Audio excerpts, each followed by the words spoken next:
ನಮಸ್ಕಾರ ಫ್ರೆಂಡ್ಸ್, ಹೇಗಿದ್ದೀರಾ? ಎಲ್ಲರೂ fine. Welcome back to study junction classes. ಇವತ್ತು ನಾವು ಪ್ರಾಚೀನ ಭಾರತ ಇತಿಹಾಸದ more than 500 question with answer ಅನ್ನು ಡಿಸ್ಕಷನ್ ಮಾಡೋಣ. ಇವು ನಿಮಗೆ SSC, RRB, PC, PSI ಎಕ್ಸಾಮ್ಗೆ ತುಂಬಾ ಹೆಲ್ಪ್ ಆಗುತ್ತೆ. ಆ್ಯಂಡ್ ಆಲ್ರೆಡಿ ಈ ಎಕ್ಸಾಮಲ್ಲಿ ಇಂತಹ ಕ್ವಶನ್ ರಿಪೀಟ್ ಆಗಿರುವ ಕ್ವಶನ್ ಆಗಿರ್ಬೋದು. ಹಿಸ್ಟ್ರಿ, ಏನ್ಸಿಯಂಟ್ ಇಂಡಿಯನ್ ಹಿಸ್ಟ್ರಿ, ಪ್ರಾಚೀನ ಭಾರತ ಇತಿಹಾಸದ ಇಂಪಾರ್ಟೆಂಟ್ ಕ್ವಶನ್ ವಿತ್ ಆನ್ಸರ್ ಅನ್ನು ಡಿಸ್ಕಷನ್ ಮಾಡೋಣ. And only for question with answer ಇರೋದಿಲ್ಲ, ಒಂದು ಒನ್ ಲೈನರ್ ಇರೋದಿಲ್ಲ. ಅದರ್ ಆರ್ ಕ್ವಶನ್ ರಿಲೇಟೆಡ್ ಏನು ಇಂಪಾರ್ಟೆಂಟ್ ಇದೆ ಆ್ಯಂಡ್ ಆ ರಿಲೇಟೆಡ್ GK ಫ್ಯಾಕ್ಟ್ಸ್ ಕವರ್ ಮಾಡೋಣ. ಓಕೆನಾ?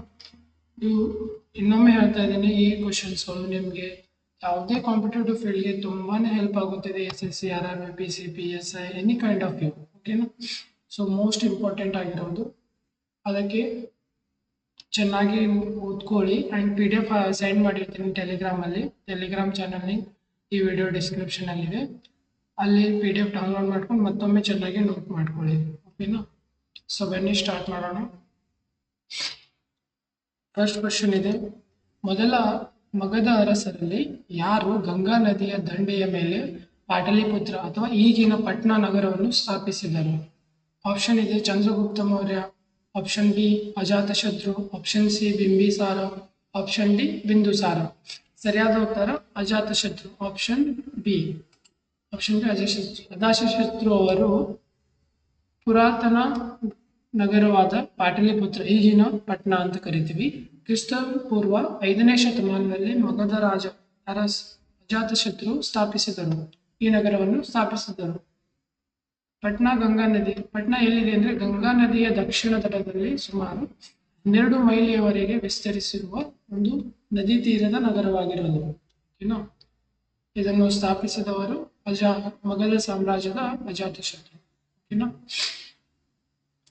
ನೆಕ್ಸ್ಟ್ ಕ್ವಶನ್, ಕೆಳಗಿನ ತಾಣಗಳಲ್ಲಿ ಯಾವುದು ಹರಪ್ಪ ಯುಗದ ಸಮುದ್ರ ವ್ಯಾಪಾರದ ಪುರಾವೆಯನ್ನು ನೀಡುತ್ತದೆ? ಹರಪ್ಪ ನಗರದ ಸಮುದ್ರ ವ್ಯಾಪಾರದ ಪುರಾವೆಗಳನ್ನು ನೀಡುವ ನಗರ ಯಾವುದು? Option A Mohenjodaro, B Lothal, C Kalibangan, D Harappa.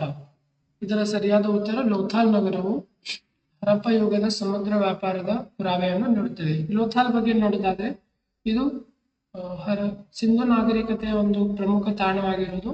Lothal ಗುಜರಾತ್ನ ಅಹಮದಾಬಾದ್ ನಲ್ಲಿರುವ ಒಂದು ಹರಪ್ಪ ವಸಾಹತುವಾಗಿರೋದು. ಇದನ್ನು ಫಾರ್ ದ ಫಸ್ಟ್ ಟೈಮ್ 1957ರಲ್ಲಿ ಸರ್ SR ರಾವ್ ಅವರು ಈ ನಗರ ಲೋಥಾಲ್ವನ್ನು ಕಂಡುಹಿಡಿದರು. ಲೋಥಾಲ್ನಲ್ಲಿರುವ ರಚನೆಗಳೆಂದರೆ ಗಮನಾರ್ಹ ರಚನೆಗಳು, ಡಾರ್ಕ್ ಯಾರ್ಡ್ ಆಗಿರ್ಬೋದು, ಗೋದಾಮುಗಳು, ಕಲ್ಲಿನ ಮಣಿಗಳ ತಯಾರಿಕೆ ಕಾರ್ಯಾಗಾರ, ಶೀಲ್ ಕೆಲಸ ಮಾಡುವ ಪುರಾವೆಗಳು, ಭತ್ತದ ಹೊಟ್ಟು ಮತ್ತು ಸ್ಮಶಾನವನ್ನು ಹಿಡಿಯಲಾಗಿದೆ ಈ ನಗರ.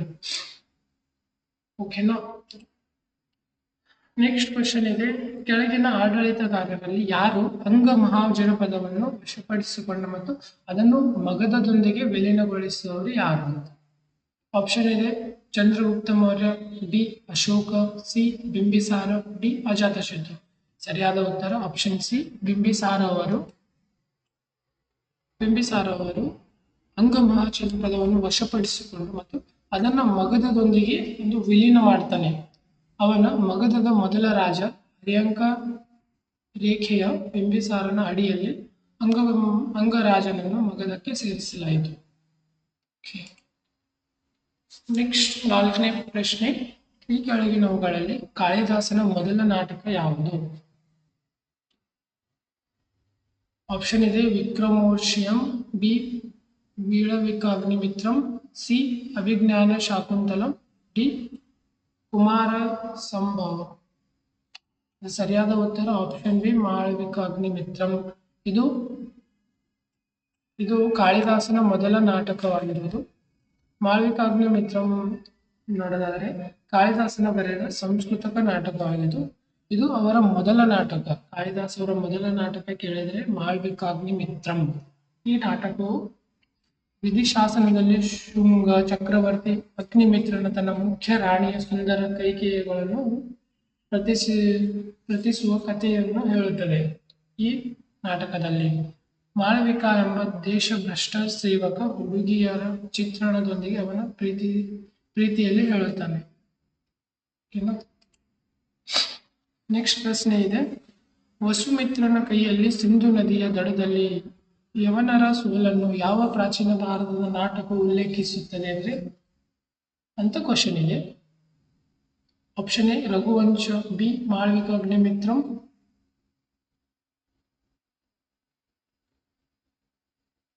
And C Vikramorvashiyam, D Dashakumara Charita. ಸರಿಯಾದ ಉತ್ತರ ಮಾಳವಿಕಾ ಅಗ್ನಿಮಿತ್ರಂ. ಈ ಪ್ರಾಚೀನ ನಾಟಕವು ಅಗ್ನಿಮಿತ್ರನ ಮಗ ವಸುಮಿತ್ರನ ಪುಷ್ಯಮಿತ್ರ ಅಂಡ್ ಯಜ್ಞದ ಕುದುರೆಯನ್ನು ಹಿಡಿಯಲು ಪ್ರಯತ್ನಿಸಿದಾಗ ಸಿಂಧು ನದಿಯ ಬಲದಂಡೆಯಲ್ಲಿ ಯವನರ ತಂಡವನ್ನು ಸೋಲಿಸಿದ ಬಗ್ಗೆ ನಾಟಕ ಉಲ್ಲೇಖಿಸುವುದು ಮಾಳವಿಕಾ ಅಗ್ನಿಂ. ಈ ನಾಟಕವನ್ನು ಬರೆದವರು ಯಾರು? ಕಾಳಿದಾಸ. ಓಕೆನಾ. ನೆಕ್ಸ್ಟ್ ಪ್ರಶ್ನೆ ಬರ್ತಾ ಇದೆ, ಆರನೇ ಕ್ವಶನ್. ಈ ಕೆಳಗಿನ ಯಾವ ಸಿಂಧೂ ಕಣಿವೆ ತಾಣಗಳು ಭಾರತದ ಪ್ರಸ್ತುತವಾಗಿಲ್ಲ? ಅಂದ್ರೆ ಈ ಕೆಳಗಿನವುಗಳಲ್ಲಿ ಯಾವ ತಾಣ ಭಾರತದಲ್ಲಿ ಇಲ್ಲ ಅಂತ ಪ್ರಸ್ತುತ ಮೊದಲಿತ್ತು ಬಟ್ ಇವಾಗಿಲ್ಲ ಅಂತ ಕೇಳಿದ್ದಾರೆ. Option A Chanhudaro, option B ಬರ್ಮನ, option C Khirsar, option D Loteshwar ಅಂತ. ಸೊ ಇದರಲ್ಲಿ ಸರಿಯಾದ ಉತ್ತರ ಚಾನುದಾರೋ. ಮೊದಲ ಭಾರತದಲ್ಲಿ ಇತ್ತು ಬಟ್ ರೀಸೆಂಟ್ಲಿ ಇದು ಇಲ್ಲ, ಭಾರತದಲ್ಲಿ ಇಲ್ಲ. ಚಾನುದಾರೋ ಸಿಂಧು ಕಣಿವೆ ನಾಗರಿಕತೆ ಒಂದು ನಗರ ಜರಕ ಹಂತಕ್ಕೆ ಸೇರಿದ ಪುರಾತತ್ವ ಶಾಸ್ತ್ರದ ತಾಣವಾಗಿರೋದು.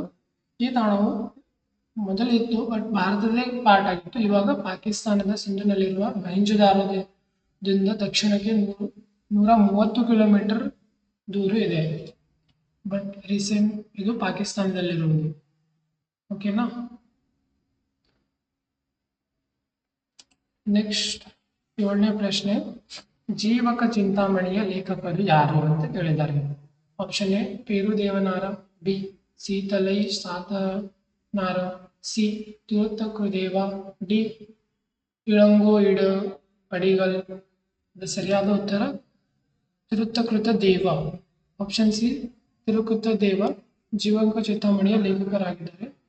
ಇದು ಒಂದು ಮಹಾಕಾವ್ಯ, ತಮಿಳು ಕವಿತೆ ಆಗಿದ್ದು ಜೀವಕ ಚಿಂತಾಮಣಿ ಇದನ್ನು ಸೇವಾಕ ಚಿಂತಾಮಣಿ ಎಂದು ಕರೆಯಲಾಗುತ್ತದೆ. ಜೈನ ಸಂತ ತಿರುತ್ತಕೃದೇವರಿಂದ ರಚಿಸಲ್ಪಟ್ಟ ಜೈನ ಧಾರ್ಮಿಕ ಮಹಾಕಾವ್ಯವಾಗಿದೆ ಇದು ತಿರುತ್ತಕೃದೇವ. ಅಂಡ್ ಈ ಮಹಾಕಾವ್ಯ ಸಂಗಮ ಸಾಹಿತ್ಯದ ಶ್ರೇಷ್ಠ ಮಹಾಕಾವ್ಯಗಳಲ್ಲಿ ಒಂದೆಂದು ಪರಿಗಣಿಸಲಾಗಿದೆ. ಅಂಡ್ ಕವಿತೆಯ ಅರ್ಥ ಅಸಾಧಾರಣ ರತ್ನ. ಈ ಕವಿತೆಯ ಅರ್ಥ ಏನೆಂದರೆ ಅಸಾಧಾರಣ ರತ್ನ ಮತ್ತು ಇದನ್ನು ಮುನ್ನಾನುಲು ಎಂದು ಕರೆಯುತ್ತಾರೆ. ಓಕೆನಾ. ನೆಕ್ಸ್ಟ್ ಪ್ರಶ್ನೆ 8ನೇ ಪ್ರಶ್ನೆ, ಈ ಕೆಳಗಿನವುಗಳಲ್ಲಿ ಗುಪ್ತ ಸಾಮ್ರಾಜ್ಯದ ಕೊನೆಯ ಆಡಳಿತಗಾರ ಯಾರು ಅಂತ ಕೇಳಿದ್ದಾರೆ. ಆಪ್ಷನ್ ಎ ಇದೆ Vishnugupta, B Chandragupta, C Buddhagupta, D Kumaragupta. ಇದರ ಸರಿಯಾದ ಉತ್ತರ ಆಪ್ಷನ್ ಎ ವಿಷ್ಣುಗುಪ್ತ ಅವರು ಗುಪ್ತ ಸಾಮ್ರಾಜ್ಯದ ಕೊನೆಯ ಆಡಳಿತಗಾರರಾಗಿದ್ದರು. ವಿಷ್ಣುಗುಪ್ತ ಗುಪ್ತ ಸಾಮ್ರಾಜ್ಯದ ಕೊನೆಯ ಆಡಳಿತಗಾರರು. ಇವನ ಆಳ್ವಿಕೆ ಕಾಲ ಎಂದರೆ 540 ಸಿಯಿಂದ 550 ಸಿಯವರೆಗೆ. ಇವರು ಕೇವಲ 10 ವರ್ಷಗಳ ಕಾಲ ಆಡಳಿತ ನಡೆಸಿದರು. ಸೊ ನೆಕ್ಸ್ಟ್ ಪ್ರಶ್ನೆ ಇದೆ, ಈ ಕೆಳಗಿನವುಗಳಲ್ಲಿ ಯಾವುದು ಸಿಂಧು ಕಣಿವೆ ಜನರಿಗೆ ತಿಳಿದಿರಲಿಲ್ಲ? ಏನ್ ತಿಳಿದಿರಲಿಲ್ಲ? ಆಪ್ಷನ್ ಎ ಬೆಳ್ಳಿ ತಿಳಿದಿರಲಿಲ್ಲ, ಬಿ ತಾಮ್ರ, ಸಿ ಕಬ್ಬಿಣ, ಡಿ ಕಂಚು. ಸರಿಯಾದ ಉತ್ತರ ಕಬ್ಬಿಣ. ಅಂದ್ರೆ ಕಬ್ಬಿಣ ಯಾವುದೇ ಸಿಂಧು ಕಣಿವೆಯ ಜನರಿಗೆ ತಿಳಿದಿರಲಿಲ್ಲ ಅಂತ ಹೇಳಲಾಗುತ್ತದೆ. ಹರಪ್ಪ ಲೋಹದ ಕೆಲಸಗಾರರು ತಾಮ್ರ, ಚಿನ್ನ, ಬೆಳ್ಳಿ ಅಂತ ವಿವಿಧ ಲೋಹಗಳ ವ್ಯಾಪಕವಾಗಿ ಬಳಸುತ್ತಿದ್ದರು ಹರಪ್ಪ ಜನರು. ಬಟ್ ಅವರಿಗೆ ಒಂದೇ ಒಂದು ಏನ್ ತಿಳಿದಿರಲಿಲ್ಲ ಅಂದ್ರೆ ಕಬ್ಬಿಣ ತಿಳಿದಿಲ್ಲ. ಬಿಕಾಸ್ ಆಫ್ ಯಾರಾದ್ರೂ ಹೇಳ್ತೀರಾ ಯಾಕೆ ತಿಳಿದಿಲ್ಲ ಅಂದ್ರೆ ನಾವು ಸಿಂಧು ನಾಗರಿಕತೆ ಇರೋದು ಉತ್ತರ ಭಾರತ ಕಡೆಗೆ, ಈಶಾನ್ಯ ಕಡೆಗೆ ಇರೋದು. ಅಲ್ಲಿ ಇಂದುವರೆಗೂ ಕೂಡ ದಕ್ಷಿಣದ ಅಂದ್ರೆ ಲೋಹಗಳ ನಿಕ್ಷೇಪ ಇನ್ನುವರೆಗೆ ಕಡಿಮೆ, ಭಾಳ ರೇರ್ ಸಿಗುತ್ತದೆ. ಓಕೆನಾ. ಸೊ ಹಾಗಾಗಿ ಅವರಿಗೆ ಕಬ್ಬಿಣ ತಿಳಿದಿರಲಿಲ್ಲ. ಸಣ್ಣ ನೋವುಗಳ ತವರ, ಅರ್ಸೆನಿಕ, ಸೀಸ, ಅಂಟಿಮನಿ ಇತ್ಯಾದಿಗಳನ್ನು ಮಿಶ್ರಲೋಹಕ್ಕಾಗಿ ಬಳಸಲಾಗುತ್ತಿದ್ದರು ಮತ್ತು ಇದರ ಕಬ್ಬಿಣದ ಬಗ್ಗೆ ಯಾವುದೇ ಉಲ್ಲೇಖವಿರಲಿಲ್ಲ. ಬಟ್ ಯಾವುದೇ ಉಲ್ಲೇಖವಿಲ್ಲ. ಓಕೆನಾ. ನೆಕ್ಸ್ಟ್ ಕ್ವೆಶನ್ ಮಾಡ್ತಾ ಇದೆ, ಈ ಕೆಳಗಿನವುಗಳಲ್ಲಿ ಅತ್ಯಂತ ಹಳೆಯ ಸಂಸ್ಕೃತ ಕವಿ ಯಾರು ಅಂಡ್ ಅವರ ಸಂಯೋಜನೆಯನ್ನು ಮೂಲ ಶಾಸ್ತ್ರೀಯ ಶೈಲಿಯಲ್ಲಿ ಉಳಿದಿದೆ? ಆಪ್ಷನ್ ಎ ಅಶ್ವಘೋಷ, B Dandina, C Kalidasa, D Bhavabhuti. So ಸರಿಯಾದ ಉತ್ತರ ಅಶ್ವಘೋಷ. Option A ಅಶ್ವಘೋಷ. ಅಶ್ವಘೋಷ ಭಾರತದ ಬೌದ್ಧ ತತ್ವಜ್ಞಾನಿ ಅಂತ ಕರೆಯಲಾಗಿದೆ. ನಾಟಕಕಾರ, ಕವಿ ಮತ್ತು ವಾಗ್ಮಿ ಅಂತ ಕರೆಯಲಾಗಿದೆ ಅವರಿಗೆ. ಅವರು ಉತ್ತರ ಭಾರತದ ಸಾಕೇತದಲ್ಲಿ ಜನಿಸಿದರು. ಅವರ ಮೊದಲ ಸಂಸ್ಕೃತ ನಾಟಕಕಾರ ಎಂದು ನಂಬಲಾಗಿದೆ. ಅಂಡ್ ಕಾಳಿದಾಸನಿಗಿಂತ ಮೊದಲ ಭಾರತೀಯ ಶ್ರೇಷ್ಠ ಕವಿ ಯಾರಾದ್ರೂ ಇದ್ರೆ ಅವರು ಅಶ್ವಘೋಷ ಅಂತ ಕರೆಯಲಾಗಿದೆ.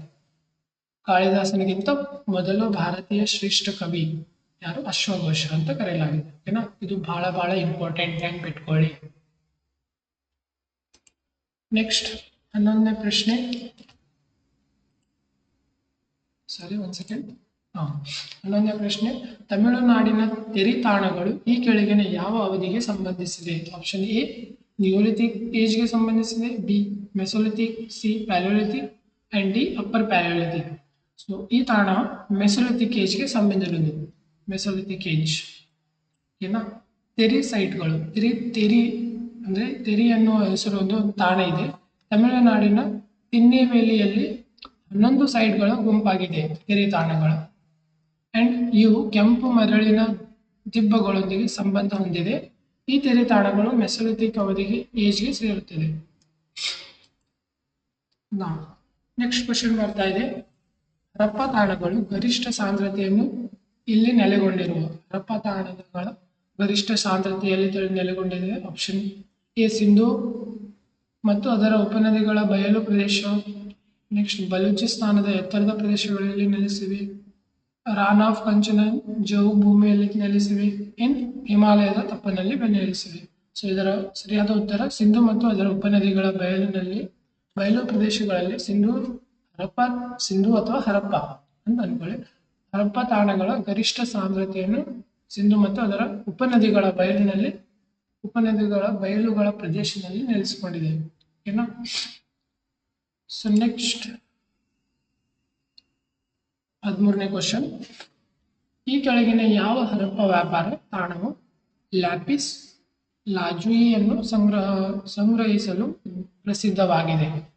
ಲ್ಯಾಪಿಸ್ ಲಾಜುಯಿಯನ್ನು ಸಂಗ್ರಹಿಸಲು ಪ್ರಸಿದ್ಧವಾಗಿರುವ ತಾಣ option A Kalibangan, D Lothal, C Dholavira, D Shortugai. So ಇದರ ಸರಿಯಾದ ಉತ್ತರ ಆಪ್ಷನ್ ಡಿ ಶೋರ್ತುಗೈ.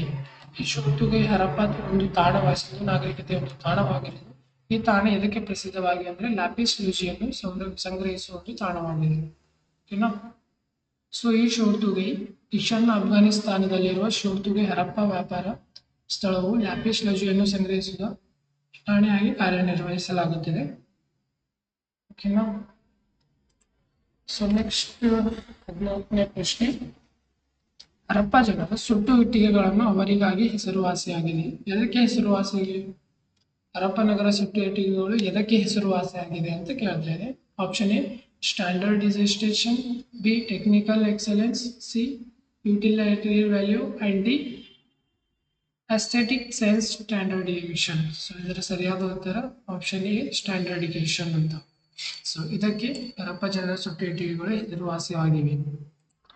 ನೆಕ್ಸ್ಟ್, ಈ ಕೆಳಗಿನವರಲ್ಲಿ ಯಾರು ಹೇಳಿಕೆ ನೀಡಿದ್ದಾರೆ ಅಂದ್ರೆ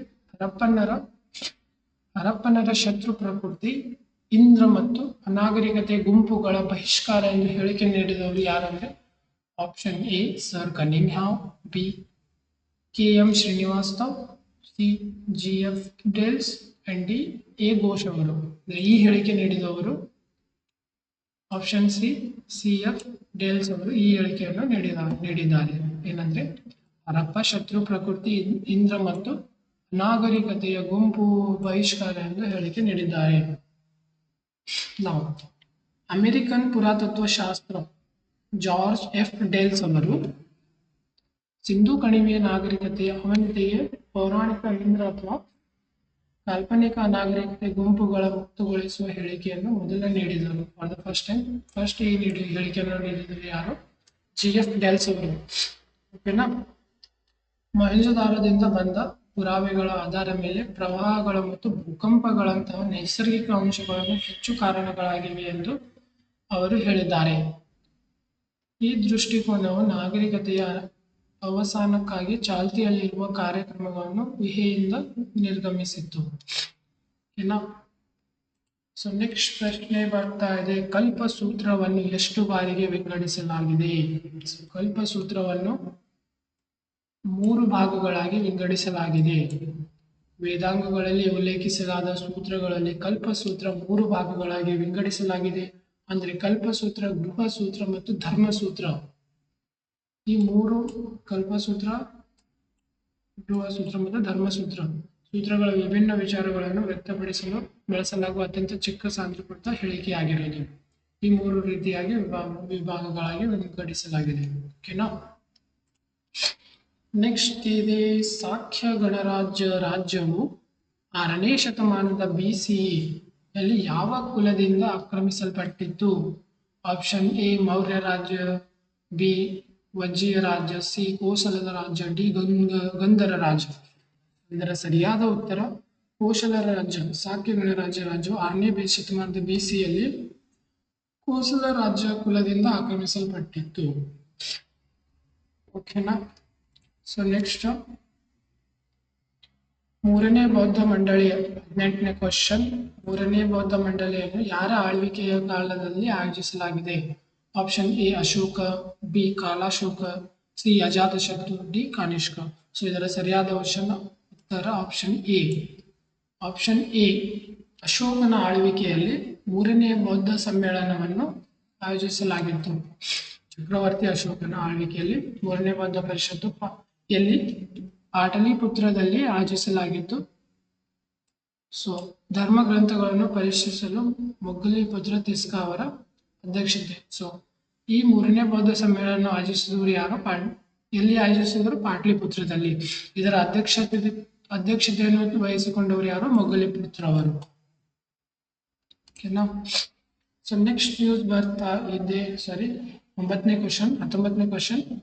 ಯಾವ ಗುಪ್ತ ಚಕ್ರವರ್ತಿ ಪರಿಣಿತ ವೀಣಾವಾದಕವನ್ನಾಗಿದ್ದನು? ಸೊ ಆಪ್ಷನ್ ಎ ಶ್ರೀಗುಪ್ತನಾಗಿದ್ದನು, ಬಿ ಸಮುದ್ರಗುಪ್ತ, ಸಿ ಮೊದಲನೇ ಚಂದ್ರಗುಪ್ತ, ಡಿ 1ನೇ ಕುಮಾರಗುಪ್ತ. ಸೊ ಇದರ ಸರಿಯಾದ ಉತ್ತರ ಬಿ ಆಗಿದೆ. ಸಮುದ್ರಗುಪ್ತನು ಪರಿಣಿತ ವೀಣಾವಾದಕನಾಗಿದ್ದನು. ಸಮುದ್ರಗುಪ್ತ ಪರಿಣಿತ ವೀಣಾವಾದಕರಾಗಿದ್ದಾರೆ ಮತ್ತು ಕವಿರಾಜ ಎಂಬ ಬಿರುದು ಪಡೆದುಕೊಂಡಿದ್ದಾರೆ. ಸಮುದ್ರಗುಪ್ತನ ಬಿರುದು ಯಾವುದು? ಕವಿರಾಜ, ಕವಿಗಳ ರಾಜ ಅಂತ ಅರ್ಥ. ಇವನ ಮಹಾಯುದ್ಧ ಯೋಧ ಮಾತ್ರವಲ್ಲದೆ ಕಲೆ ಮತ್ತು ಸಾಹಿತ್ಯದ ಮಹಾನ್ ಪೋಷಕರಾಗಿದ್ದಾರೆ. ಯಾರು? ಸಮುದ್ರಗುಪ್ತ. 20ನೇ ಕ್ವಶನ್ ಇದೆ, ಗುಪ್ತ ರಾಜವಂಶದ ಕೆಳಗಿನ ರಾಜರಲ್ಲಿ ಯಾರು ಗುಪ್ತ ಯುಗವನ್ನು ಪ್ರಾರಂಭಿಸಿದರು? ಈ ಕೆಳಗಿನ ಗುಪ್ತ ಯುಗ ಪ್ರಾರಂಭಿಸಿದವರು ಯಾರಂದ್ರೆ ಚಂದ್ರಗುಪ್ತ. ಚಂದ್ರಗುಪ್ತ ಈ ಗುಪ್ತ ರಾಜವಂಶದ ಗುಪ್ತ ಯುಗವನ್ನು ಪ್ರಾರಂಭಿಸಿದನು. ಚಂದ್ರಗುಪ್ತ ಗುಪ್ತ ಯುಗವನ್ನು 319 ರಿಂದ 320 AD ನಲ್ಲಿ ಚಂದ್ರಗುಪ್ತ ಪ್ರಾರಂಭಿಸಿದನು. ಅವರ ಗುಪ್ತ ರಾಜವಂಶದ ನಿಜವಾದ ಸ್ಥಾಪಕ ಎಂದು ಕರೆಯಲಾಗಿದೆ. ಯಾರಿಗೆ? ಚಂದ್ರಗುಪ್ತ ಮೌರ್ಯನಿಗೆ. ಅವರನ್ನು ಮಹಾರಾಜಾಧಿರಾಜ ಎಂದು ಬಿರುದು ಪಡೆದಿದ್ದಾರೆ ಎಂದು ಮಹಾರಾಜಾಧಿರಾಜ ಎಂದು ಕರೆಯಲಾಗುತ್ತದೆ. ಸೊ ಇಷ್ಟುವರೆಗೆ ಸ್ಟಾಪ್ ಮಾಡೋಣ ಸಮಯದ ಅಭಾವದಿಂದ. ಸೊ ಇದರ ನೆಕ್ಸ್ಟ್ ಪಾರ್ಟ್ ನಾಳೆ ಬರಲಾಗುವುದು. ಸೊ ಹಾಗಾಗಿ ಇಷ್ಟು 20 ಕ್ವಶನ್ ಅನ್ನು ನೋಟ್ ಮಾಡ್ಕೊಳ್ಳಿ. ನಾಳೆ ಇದನ್ನು ಕಂಟಿನ್ಯೂ ಮಾಡೋಣ. ಓಕೆನಾ. ಮತ್ತೆ ಸಿಗೋಣ. Thank you.